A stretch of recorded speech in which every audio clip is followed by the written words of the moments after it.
तो फिल्म की शुरुआत मिशेल नामी एक लड़की से होती है जिसे हम पैनिक हालत में पैकिंग करते हुए और घर से भागते हुए देखते हैं।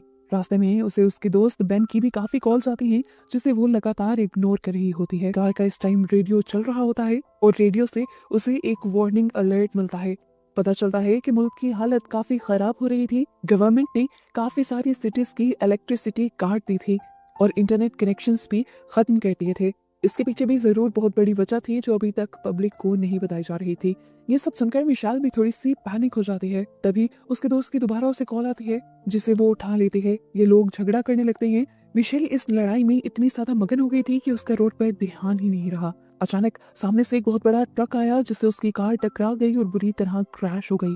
एक्सीडेंट बहुत ही भयानक था जिसकी वजह से मिशेल बेहोश हो गई और सीन यहीं से कट हो गया। अगले सीन में मिशेल को जब होश आया तो वो एक अजीब से कमरे में थी। ये कोई हॉस्पिटल का कमरा नहीं लग रहा था बल्कि किसी जगह की बेसमेंट लग रही थी।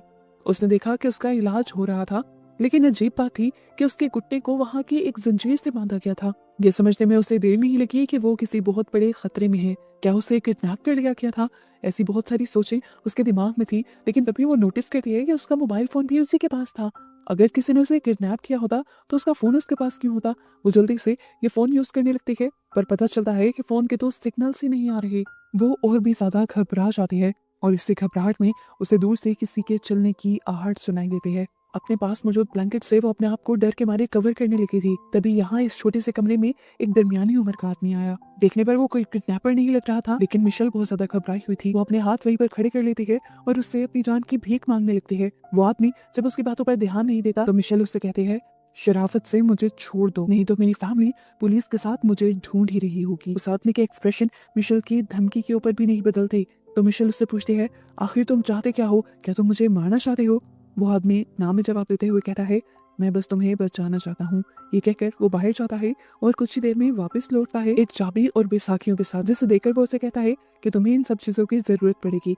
मिशेल नोटिस करती है कि एक्सीडेंट की वजह से उसके घुटने में बहुत बुरी चोट आई थी जिस पर प्लास्टर भी किया गया था। आदमी वहां से चला जाता है और मिशेल सबसे पहले अपने आप को उन चाबियों की मदद से आजाद करती है और फिर उस बैसाखी को लेकर अपने पास मौजूद एक नाइफ से उसकी एंड को शार्प कर लेती है, उसे अपना हथियार बना लेती है और फिर उसे लिए इस आदमी के दोबारा वापस आने का इंतजार करने लगती है। लेकिन काफी टाइम गुजर जाने तक भी जब वो आदमी नहीं आता तो वो उस आदमी को बुलाने का और उसे फंसाने का एक नया प्लान बनाती है और एक कपड़े पर आग लगाते हुए वो यहाँ की वेंटिलेशन के ऊपर रख देती है।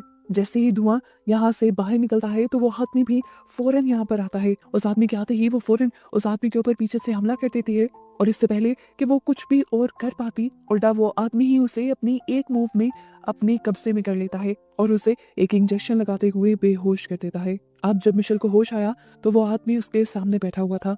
उसने मिशेल को बताया कि मेरा नाम हॉवर्ड है, तुमने आज जो सब गलतियां की हैं वो प्लीज दोबारा मत करना। तो अब मिशेल उससे कहती है, फिर प्लीज मुझे छोड़ देना। पर वो आदमी कहता है, मैं तुम्हें छोड़ नहीं सकता, तुम यहाँ से जा नहीं सकती। असल में बाहर की दुनिया में जो हवा है वो अब हमारे सांस लेने के काबिल नहीं रही। हमारे ऊपर हमला हुआ है। मैं नहीं जानता कि ये हमला कैसा है, लेकिन मुझे ये पता है कि तुम मेरे बनाए इस बंकर के अंदर महफूज रह सकती हो। अब मिशेल सवाल करती है, मैं यहाँ पर कैसे आई? तो वो आदमी बताता है कि जब तुम्हारी कार का एक्सीडेंट हुआ तो मैं वहीं करीब से गुजर रहा था, तुम्हें जख्मी देखा तो मैं तुम्हें यहाँ ले आया। इनकी बातों के दौरान मिशेल को साथ वाले कमरे से अजीब सी आवाज आती है। वो पूछती है, वहाँ कौन है? तो हॉवर्ड बिना जवाब दिए उसे यहाँ से चला जाता है और इस मटपटू उसने इस कमरे का दरवाजा ब्लॉक नहीं किया था। उसके जाने के बाद मिशेल खुद उठकर चेक करने लगती है तो उसे एक लड़का मिलता है जिसके हाथ पर चोट लगी हुई थी। वो इस लड़के से पूछती है, तुम कौन हो? क्या तुम्हें भी हॉवर्ड जबरदस्ती यहाँ लेकर आया है? जिस पर वो लड़का कहता है, अरे नहीं, मैं अपनी मर्जी से यहाँ आया हूँ। असल में ये बंकर मैंने और हॉवर्ड ने मिलकर ही बनाया था। इनकी बातों के दौरान हॉवर्ड भी यहाँ जाता है और उसे इस बंकर का टूर देने लगता है। मिशेल नोटिस करती है कि इस बंकर में जरूरत की सारी चीजें थी। कई सालों तक खाने के लिए खाना, पानी, किताबें, सब कुछ था यहाँ पर। हॉवर्ड अब उसे इस बंकर के बाहर के दरवाजे के पास लेकर जाता है और बंकर के दो दरवाजों में से एक दरवाजा खोल देता है। मिशेल बंकर के दूसरे दरवाजे से बंकर के बाहर का नजारा देखते हैं तो उसे वहाँ पर दो पिग्स दिखाई देते हैं जो बुरी तरह तड़प रहे थे। उनका जिस्म बुरी तरह जख्मी था और यहाँ पर वो गाड़ी भी खड़ी हुई थी जिससे मिशेल का एक्सीडेंट हुआ था। ये गाड़ी हॉवर्ड की ही होगी। वो समझ गई कि हॉवर्ड ने उससे झूठ बोला था कि एक्सीडेंट के वक्त वो पास से गुजरा था। वो समझ गई कि उसका एक्सीडेंट हॉवर्ड के साथ ही हुआ था और हॉवर्ड इस चीज का झूठ क्यों बोल रहा था। ये चीज उसे कंफ्यूज कर जाती है। अब मिशेल कंफ्यूजन में अपने कमरे में वापस आ जाती है और इस टाइम वो लड़का मिशेल के पास आता है। वो मिशेल को बताता है कि हॉवर्ड पहले एक नेवी ऑफिसर हुआ करता था। वो जानता था कि यहाँ पे कभी ना कभी हमला जरूर होगा, इसलिए उसने ये बंकर बनवाया।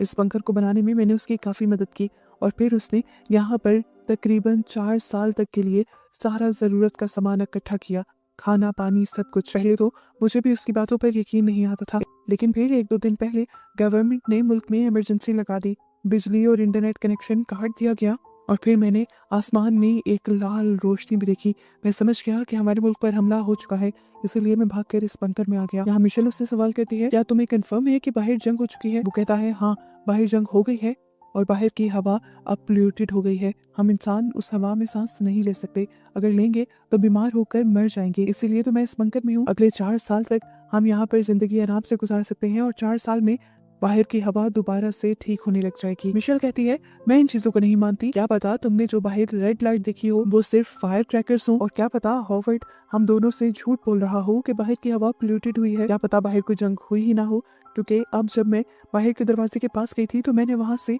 एक गाड़ी के गुजरने की आवाज सुनी थी। मिशेल की बातें उस आदमी को भी कंफ्यूज कर देती हैं और अब मिशेल फैसला करती है कि वो सच्चाई का पता चला कर ही रहेगी। वो अपने दिमाग में एक प्लान बनाती है और जब हॉवर्ड उन दोनों को खाना खाने के लिए बुलाता है तो वो नोटिस करती है कि बंकर की चाबियां हॉवर्ड की जेब के पास लटकी हुई थी। वो एक प्लान के मुताबिक हॉवर्ड को गुस्सा दिलाती है और हॉवर्ड जब गुस्से में उसे मारने के लिए उसके करीब आता है तो उसके पास से उसकी चाबियां चुरा लेती है। खाना खाते हुए हॉवर्ड जब नोटिस करता है कि उसकी चाबियां उसकी जेब के पास नहीं लटकी हुई तो वो समझ जाता है कि जरूर चाबियां मिशेल ने ही ली होंगी। इससे पहले कि वो चाबियां वापस ले पाता, मिशेल पास पड़े हुए ग्लास से हॉवर्ड के ऊपर हमला करती है और यहाँ से भाग निकलती है। वो जल्दी से जाकर बंकर का पहला दरवाजा खोलती है और तभी हॉवर्ड उसके पीछे आ जाता है।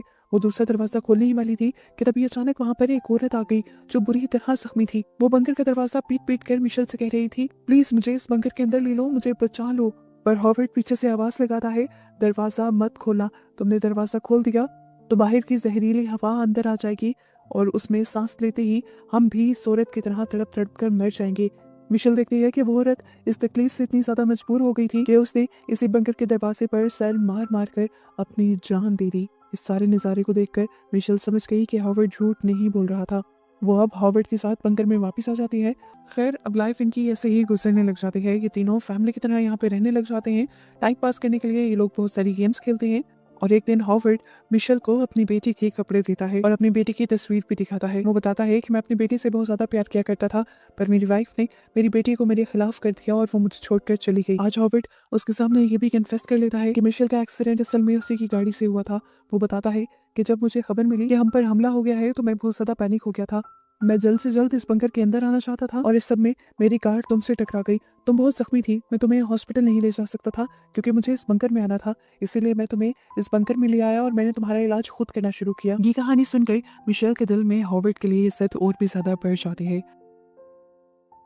कुछ दिन और ऐसे ही गुजर जाते हैं और एक दिन इनके बंकर के ऊपर से एक भारी चीज गुजरती है जो इनके बंकर के अंदर जलजला ले आती है। हॉवर्ड इन लोगों को बताते हैं कि ये जंगी टैंक हैं, जरूर दुश्मन ही यहाँ आए होंगे ये देखने के लिए कि क्या यहाँ पर लोग जिंदा तो नहीं बच गए।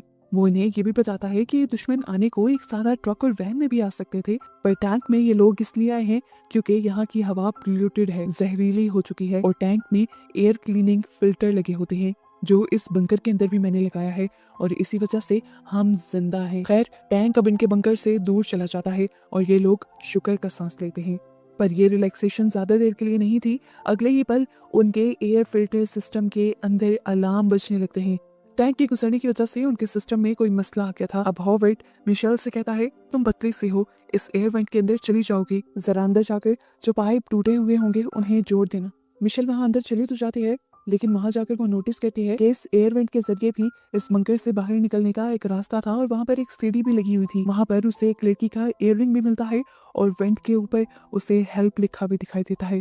जैसे जैसे हॉवर्ड ने उसे बताया था वो सारा काम कर कर बाहर तो आ जाती है, लेकिन अगले ही दिन मौका पाते ही वो यहाँ पर दूसरे लड़के को सारी बात बताती है कि किस तरह वो जब अंदर गई तो वेंट पर हेल्प लिखा हुआ था। वहाँ पर एक लड़की का टूटा हुआ नाखून भी था, जिससे उसने वहाँ से भागने की कोशिश की हो, और उसे ये इयररिंग भी वहाँ से मिला है। वो बताती है कि ये इयररिंग उसी लड़की का है जिसके बारे में हॉवर्ड ने कहा था कि ये उसकी बेटी है। वो हॉवर्ड की किताबों से उस लड़की की तस्वीर निकाल कर भी उस लड़की को दिखाती है। वो लड़का बताता है, ये हॉवर्ड की बेटी नहीं है, इस लड़की को तो मैं जानता हूँ, ये मेरी बहन की क्लास फेलो थी और पिछले 2 साल से इसका कुछ अता पता नहीं है। ये सुनकर मिशेल का शक कंफर्म होने लगता है कि हॉवर्ड जरूर उन्हें धोखा दे रहा है। वो जरूर उनके साथ कुछ बुरा करना चाहता है, पर ऐसा भी क्या करना चाहता था? झूठ तो वो नहीं बोल रहा था। मिशेल ने खुद बाहर उस औरत को तड़प तड़प कर मरते हुए देखा था। बाहर की हवा तो पोल्यूटेड थी, हमला तो बाहर हुआ था, ये बात कंफर्म थी।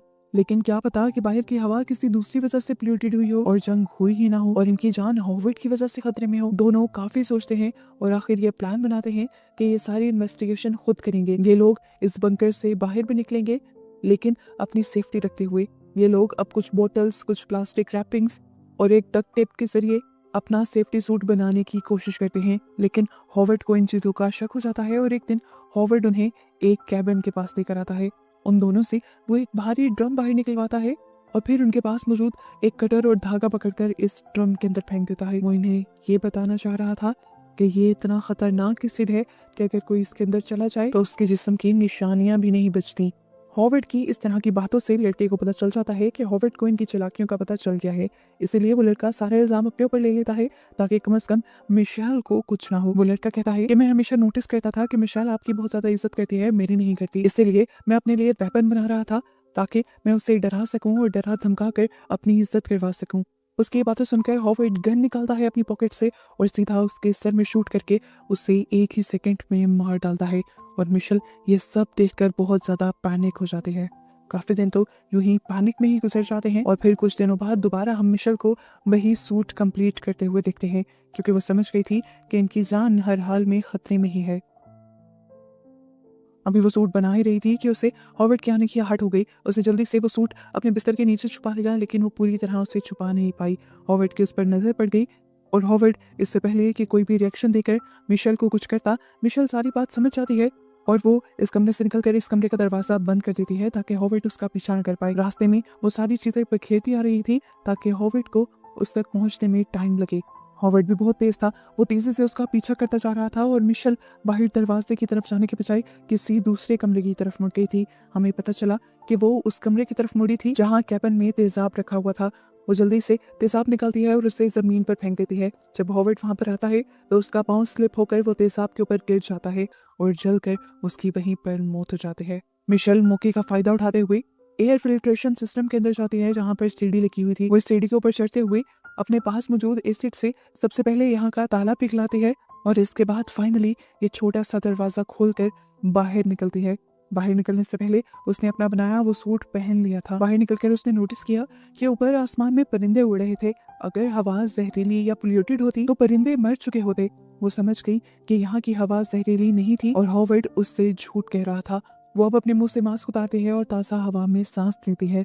महसूस करती है कि ये हवा बहुत ज्यादा ताज़ा थी। उसे सांस लेने में जरा सी भी दिक्कत नहीं आई। वो अब दूर खड़ी अपनी कार भी देख लेती है और इस कार में बैठकर फौरन यहाँ से जाने का फैसला करती है। लेकिन तभी दूर से उसे एक अजीब सी चीज दिखाई देती है। कोई चीज आसमान से नीचे की तरफ उतर रही थी। ये एक एलियन शिप था जिसके अंदर से एक एलियन निकल कर उसके देखते ही देखते चंद ही सेकंड में उसके सामने आ जाता है। इस एलियन को देखकर वो बहुत ज्यादा घबरा जाती है। वो एक्सपेक्ट ही नहीं कर रही थी कि इस दुनिया में एलियन भी हो सकते हैं। अपनी जान बचाने के लिए वो कार के अंदर बैठ जाती है, लेकिन एलियन उसे हर हाल में पकड़ने की कोशिश कर रहा था। इस टाइम उसके पास एक लाइटर था और एक कपड़ा भी। वो उस कपड़े को पेट्रोल के अंदर गीला करती है और उस पर आग लगाते हुए उस एलियन के मुंह के अंदर फेंक देती है, जिसकी वजह से वो एलियन जलकर तड़प कर मर जाता है। और इससे पहले कि अब कोई और एलियन उसके पीछे पड़ता, वो जल्दी से इस गाड़ी से निकलकर दूसरी गाड़ी में बैठकर इस गाड़ी को स्टार्ट कर देती है। रेडियो से उसे पता चलता है कि एलियंस ने इस दुनिया पर असल में हमला किया था। इन एलियंस के हमले में तकरीबन सभी इंसान मारे गए हैं और कुछ सर्वाइवर्स जो बचे हुए हैं वो शहर की बाहर वाली साइड पर हैं। मिशेल फौरन रेडियो पर बताए एड्रेस के लिए निकल जाते हैं और इसी तरह उसे जिंदा दिखाते हुए ये मूवी यहाँ खत्म हो जाती है, इस ट्विस्ट के साथ कि पूरी मूवी में जिस हमले को ये लोग दुश्मनों का हमला समझते आए थे वो असल में एलियन का हमला था, जिससे मिशेल भी सरवाइव कर गई थी। मिशेल को समझ आ गया था कि उसने मूवी के स्टार्ट में जिस जख्मी औरत को देखा था वो भी इन्हीं एलियंस के हमले का शिकार हुई थी और वहाँ पर जो पिग्स भी जख्मी थे वो भी इन्हीं एलियंस के हमले में जख्मी थे। खैर वो तो एक एलियन के हमले में सरवाइव कर गई थी और आगे वो कब तक अपनी जान बचा पाएगी, इसी मिस्ट्री के साथ ये मूवी यहाँ पर ख़त्म हो जाती है।